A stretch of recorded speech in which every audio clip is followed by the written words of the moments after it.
Сега нека заедно пресметнем за колко време е станала тази крем супа.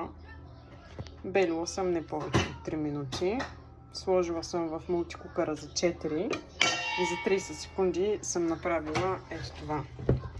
Сега ще го сервирам заедно с сметана и малко семки. Препоръчвам ви всъщност чопърчето с тази реклама.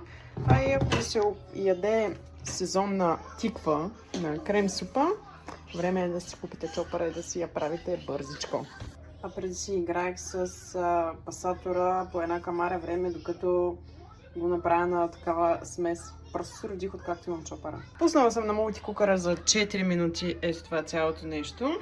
И сега ще го направя точно за 4 секунди в друго нещо. Нека да видим. Ето я в късотията. Нека преброим заедно колко секунди.